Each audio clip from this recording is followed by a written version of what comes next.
Welcome back, Shalloners. Well, we took a little bit of a break after Evil Week because, we have to let the evil lessons set in, take root, and then bloom into their great and terrible eventuality. But now we're back and we're going to talk about some good things. We're going to talk about a confidence queen we love and what we can learn from her, Emma Watson. Now, growing up, I was a huge Harry Potter fan. I still am. Love a Hermione. I probably would have been Slytherin. Evil Week, But Emma has always kind of stood out in Hollywood as this pillar of self-confidence and feminism and just badassness.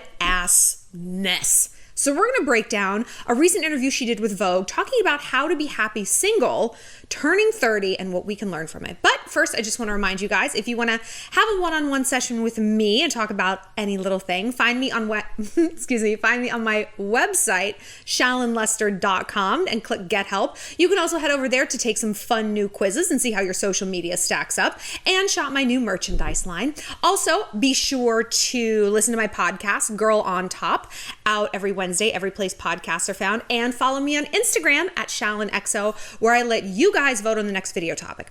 Also, I just want to get a temperature check. Do you guys want me to join TikTok? Because I'm thinking, would it be fun if, I played a song lyric, and then analyzed if it's, good or bad advice? Because I always hear song lyrics and I want to do, a video about them, but licensing-wise, you can't do it. YouTube will demonetize your videos, and this is the business, honey. But TikTok, that's the whole point. So would that be fun? Is there something else you want to see me do on TikTok? Because my manager really wants me on there, so this is what we're going to do. I feel so old. Speaking of being old, Emma Watson is about to turn 30. This blew my mind. In my mind, she's just about 21. She's still in school. She's just sort of frozen in time. I have just gotten my brain to the place where I can accept that she's no longer taking her Hogwarts exams, that she's not a child anymore. She's now a teenager or a young adult, but she is certainly not 30. One of these years we'll be the same age. But she gave an interview to Vogue. She's a Vogue cover girl this month. And I love how Vogue has realized they need to chase the trends because they're no longer making any. Okay. So good job, Vogue. So she talks about being single. And so this is what she says. She's she's never believed the I'm happy single spiel. She said, it took me a long time, but I'm very happy being single, really. I call it being self-partnered. And the internet is kind of glommed onto this, they're comparing it to Gwyneth Paltrow being consciously uncoupled. Gwyneth Paltrow is the most annoying. She's probably actually pretty cool in real life and chill and always has the best white wine. It's just the perfect temperature and let's sit out on the deck. One of those friends who you're you got it together, girl. I want to come over. But she just seems really annoyed. Emma, however, she has always... She's the antithesis of Kylie Jenner. And I'm so sorry, Kylie, if you watch this channel. Hopefully you do. That I'm always using you as an example of what not to do because I actually like Kylie. I think she's a bad bitch. But there are aspects of her personality, as we have talked about. I have a whole playlist on Kylie and the psychology where it's it's this need to be liked. And it's interesting to juxtapose her with Emma. Because if you think about it, they've both been famous for about the same amount of time. They were 10 years old when they got in the spotlight. They're both fabulously and independently wealthy. They answer to no one. They can do whatever they want for the rest of their lives and can nobody do shit about it. And yet, it seems like their lives have taken very different turns, right? Kylie has a huge business. Emma doesn't. She's still doing acting and stuff. Not that that's not a business, but it's just different. It's a whole different ballgame. Kylie is her own boss. Emma is not. She is an actress and they answer to the directors and the producers and the studios. But Kylie has lived very, very public romances. The Snapchat thing. We know. The Playboy thing with Travis. I did a whole thing on that. Emma, however, says she doesn't want to date celebrities. She's dated this businessman, cool, and this rugby player. I love a rugby player. And she has said that she really feels it's hard to date because then she drags people into the spotlight with her that they wouldn't normally experience if they weren't dating her, And I kind of get that. because I'm so famous. Like, I'm not, but I do something that's very public. And so, like, now that I'm dating again, guys are like, well, don't make a video about me. I was like, then don't piss me off, you know? But it's like, this is a normal fear for them. And I say it kind of as a joking answer, but like, don't piss me off.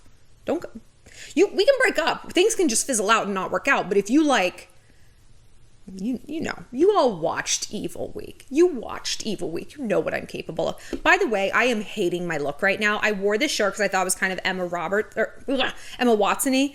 And my hair, I was like, we're just going to let it air dry today. It does not enjoy that. I feel like I look like I have an animal pelt on my head, and I'm like cosplaying as Ruth Bader Ginsburg in this shirt. It is just not working for me. So we're going to try to fix it. Cool. That's worse. All right. Oh God.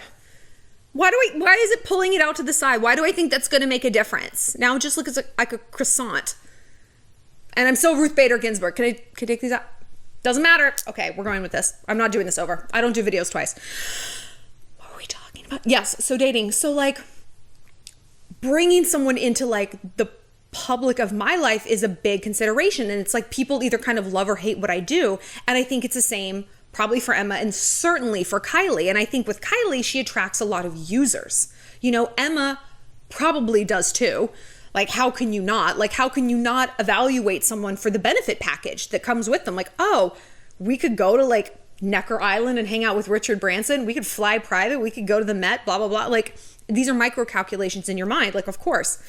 But Emma has stayed really, really self-contained as a person. And it's interesting her attitude, how different it is from Kylie, because it's like she, at some point in her life, when she was young, looked at her wealth and looked at her power and was like, no, I'm not doing anything I don't want to do. Feminism, empowerment, like she leaned into that and latched onto that so hard.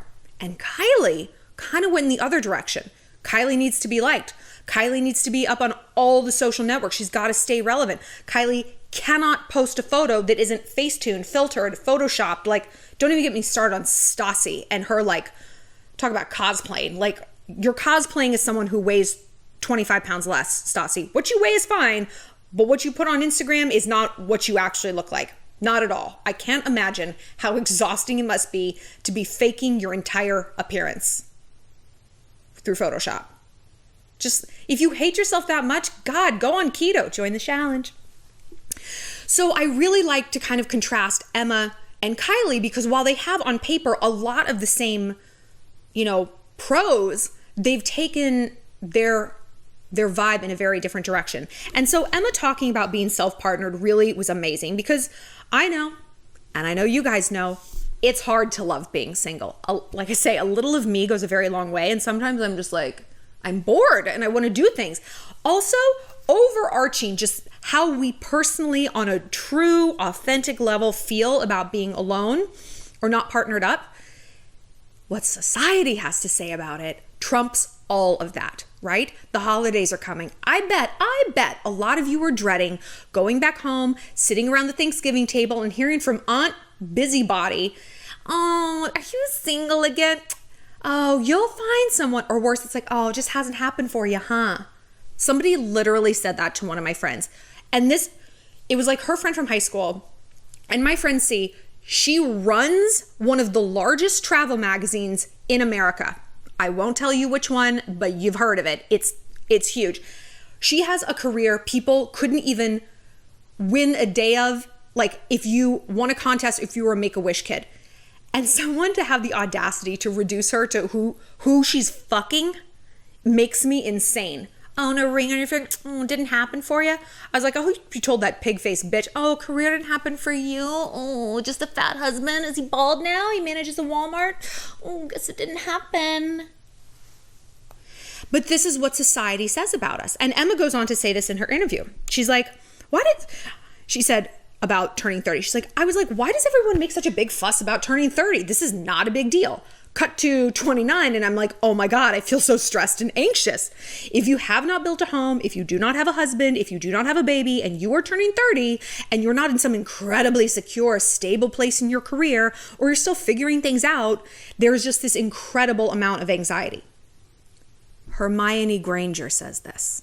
Hermione Granger, who's a millionaire, thin, can wear whatever she wants, does not look a day over 21, which makes me mad, has power, freedom, influence. If she is like, ugh, 30, ugh, this whole concept of pressure and what do you have, what do you not have, if she's feeling that, we are all feeling it too. So the first step to getting over something is, yes, now I look like a mushroom. I just look like, I don't know. It's just getting floppier.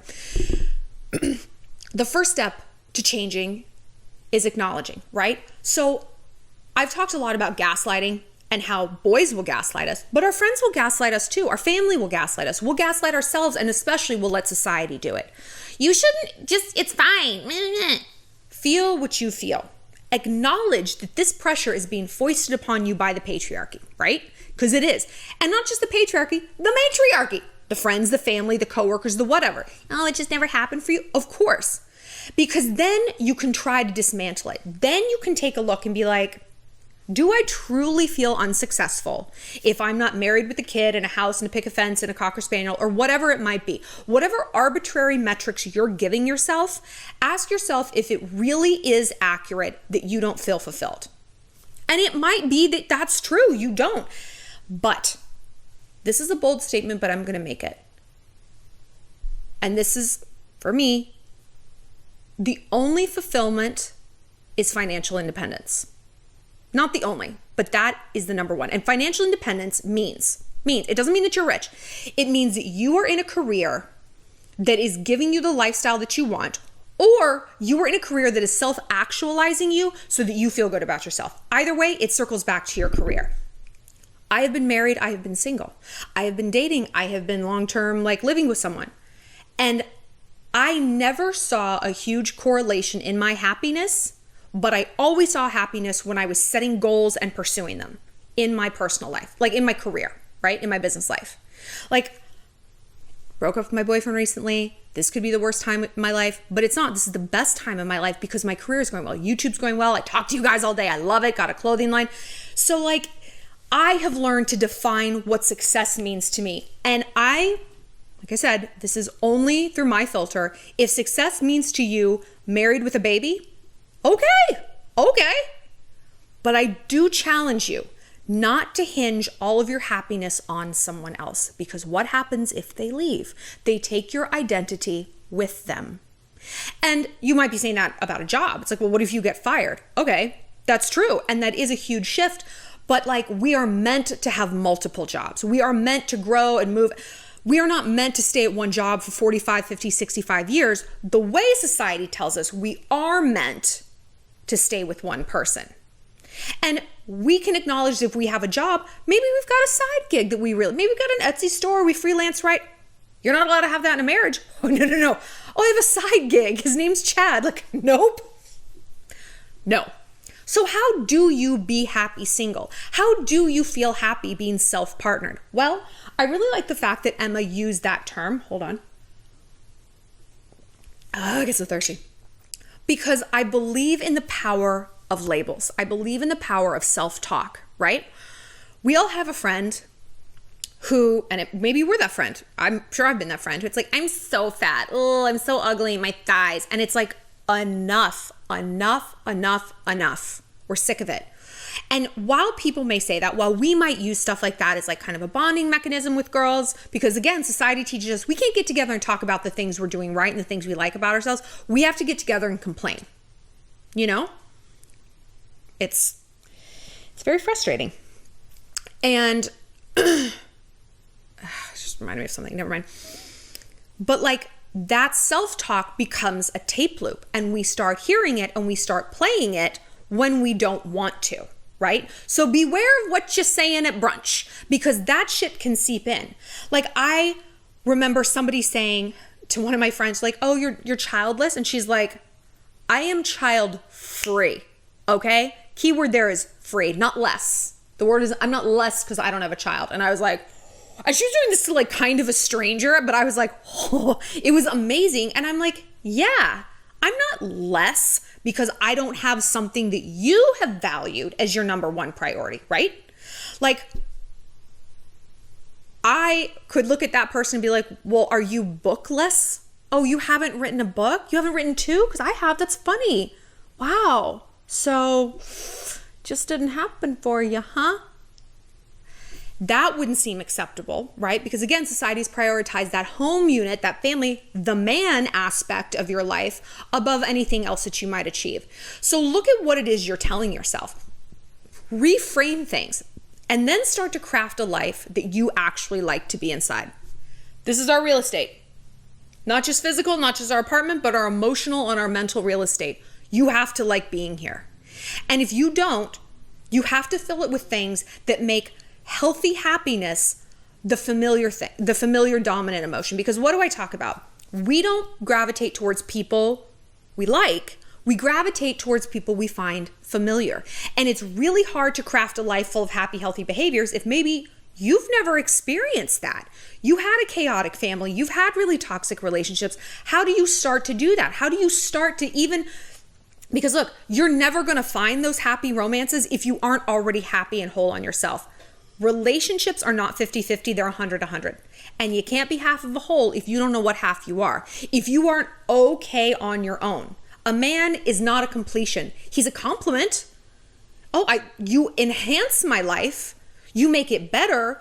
But I wasn't like just in this jellyfish. I wasn't like a sim in a state of stasis waiting until you saw me and made me valid. So we need to start making happiness familiar. And we do that by filling our lives with a lot of healthy things. And that way, when something bad comes on, when it's Aunt so-and-so shitting all over our single status, when it's a boy who rejects us on Tinder or whatever, we have an empirical inventory, a running list in our mind of our gifts, our traits, our positive qualities, and our bad qualities. Because it's important to know that too. So that if someone's like, you're stupid, I was like... No, I'm not. I'm evil, but I am not stupid. Bye. So that we can repel, we become more bulletproof. We're getting hit, but we've already got armor on. They just can't see it. So we do that by creating self-esteem, and we create self-esteem by doing esteemable things. I talk about this a lot. I actually talk about it in a brand new podcast that my friend did called The Catalyst podcast. Download it. Well, she's my friend now. She's like this dynamo little girl who goes to Harvard. And I'm like, my God, you've achieved more before 21 than like I will for the rest of my life. By the way, you guys like my new necklaces? So this is my Arabic one that says my name. And this is one that says revenge. I used to, if you guys like know me IRL, or you've just been watching this channel like for a million years, you know that I always had a necklace that said revenge. And part of it was because I loved My Chemical Romance and their reunion concert is like getting me back into this. But part of it was because people told me that if I moved to New York, I would sink like a stone. I'd never write a book. And so I got a revenge necklace to remind myself that everyone can fuck off and die.